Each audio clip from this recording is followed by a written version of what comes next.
Before there were 4th of July fireworks, explosions on Lake Champlain signaled a turning tide in the American Revolution. Who did it favor? We're here at the Lake Champlain Maritime Museum getting the story today on Across the Fence. Hello, Vermont, and greetings from Virgins. I'm here today with Chris Sabick, a nautical archaeologist who started his career with the Maritime Museum nearly 3 decades ago, working on the Valcour Bay Research Project.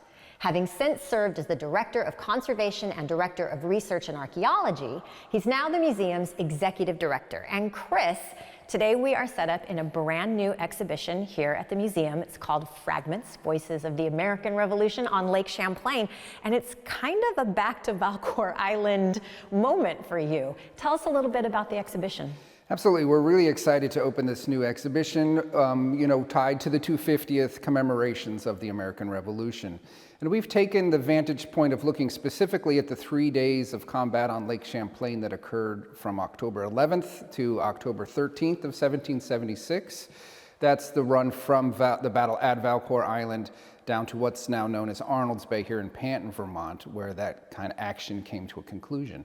So we're really excited to share this focused history with the community, as well as the archaeological remains of those 3 days and how they enhance our understanding of the story of the Battle of Lake Champlain. And you're taking a bit of a different perspective here too, because we're not just talking about those main characters, the marquee names that we're used to hearing about the Battle of Lake Champlain. You're sort of narrowing it down and thinking about the associated relationships, the families, people who were affected by the battle too. Absolutely. One of the main goals of this exhibit is to really kind of personalize the American Revolution and give us some insight into what these activities were like for the average soldiers, sailors, as well as the settlers in the area, the Native American communities, and try to humanize the aspects.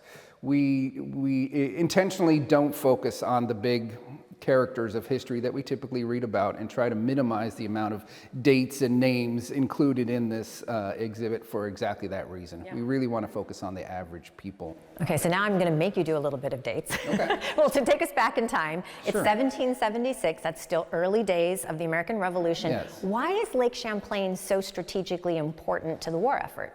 Sure, it all comes down to the geography of the lake.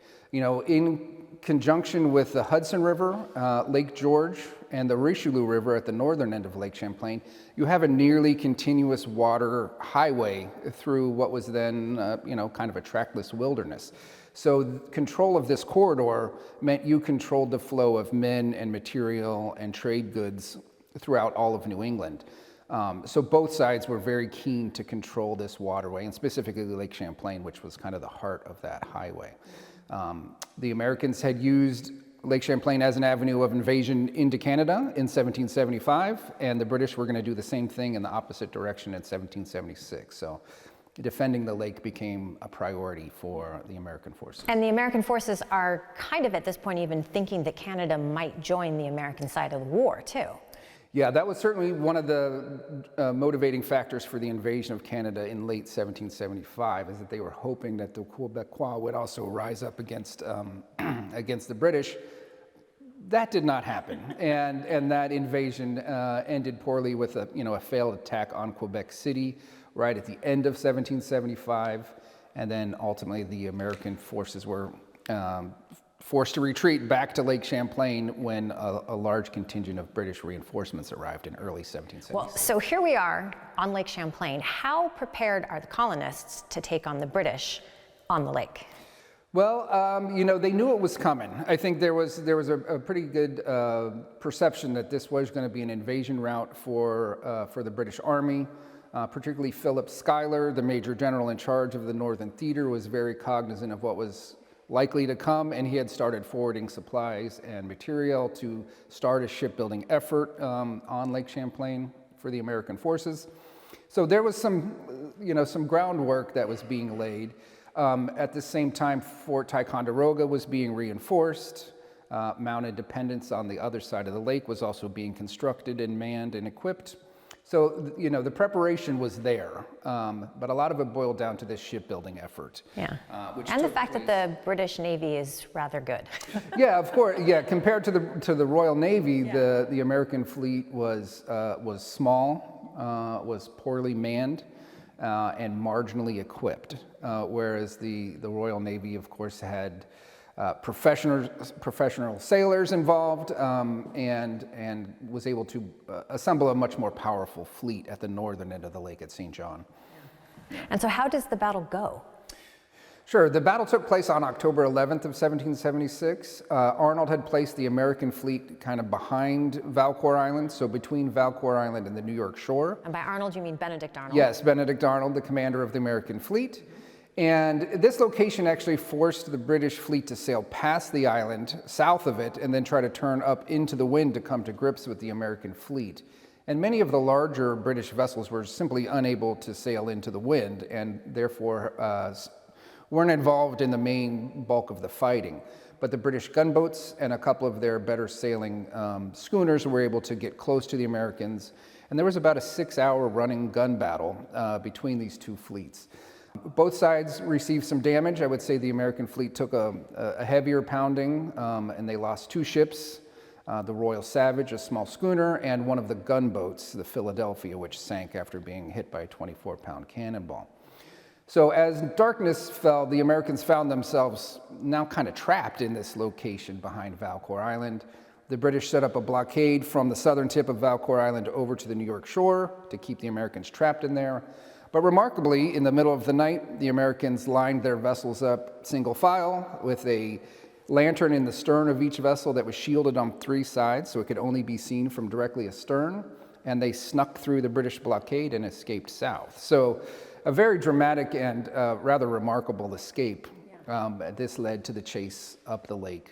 It's really, too, when you're down here on the lake, right, or anywhere on the lake, and to actually imagine this, like all of this unfolding right there. I mean, it's really kind of stunning. We don't think of the lake in that context of naval battles, right? Yeah, or explosions. It's quite remarkable, and I think about certainly here on our waterfront, where just across from the Maritime Museum here on the New York shore, there's these very dramatic cliffs, the Palisades of Lake Champlain.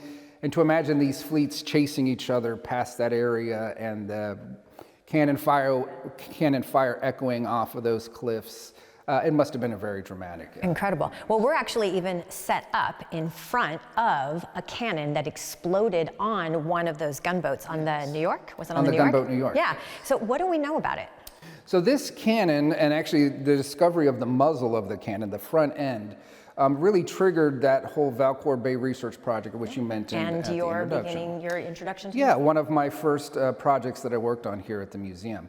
So the discovery of this cannon led to an entire research program mapping the bottom of Valcour Bay. And in that process, we found more pieces of this exploded cannon. And it led to a remarkable story in and of itself.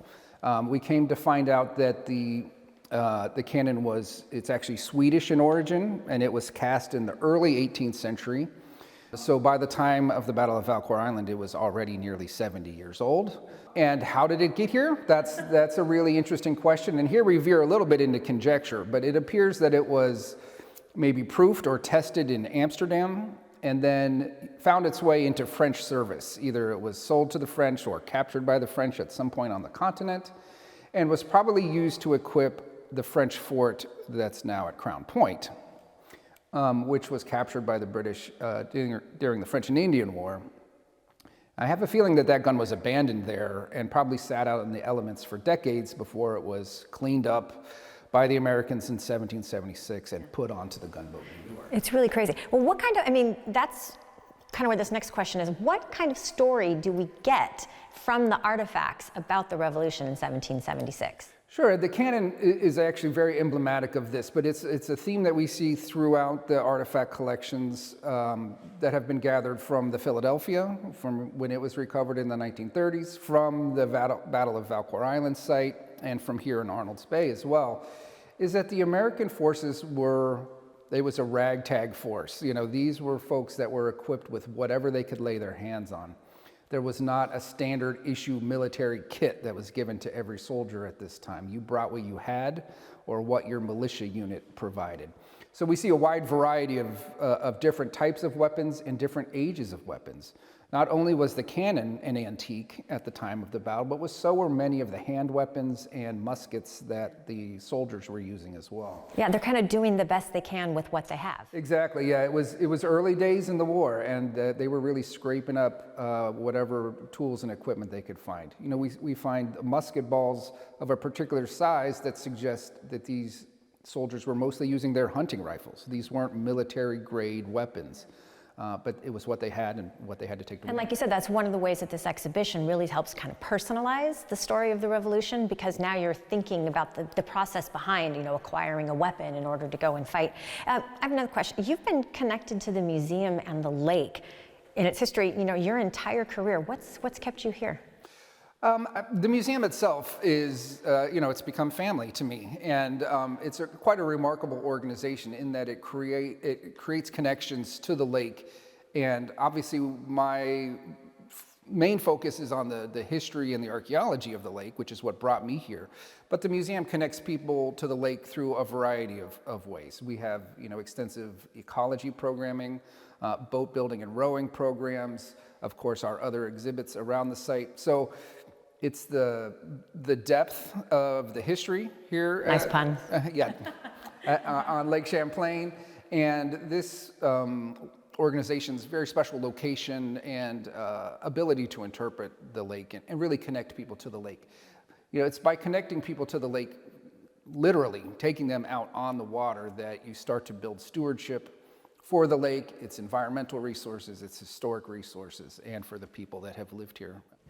Well, the Lake Champlain Maritime Museum is located in Vergennes alongside Lake Champlain. And of course, as Chris just said, in addition to fragments, there are several other exhibitions exploring the maritime history and culture of Lake Champlain. Admission is free, though donations are, of course, welcome.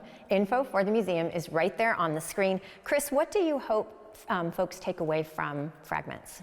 Yeah, our main focus here was really to humanize these events. You know, often we hear about the big men of history, we read about a lot of dates and names, but you don't perhaps grasp the fact that there were another 800 or 1,000 people involved in this event. So through the archaeology and the examination of individual histories, we're able to really bore down and focus on the granular histories of individuals that took part in these. And that's the way you make real connections with history. Amazing. Thank you so much for joining me today. Pleasure. And thank you for sharing the exhibition with us. Of course. Thank you. And as always, thank you, Vermont, for learning and exploring with me today. And thanks to the team that makes Across the Fence possible. I'm Amy Fenley. This is Across the Fence.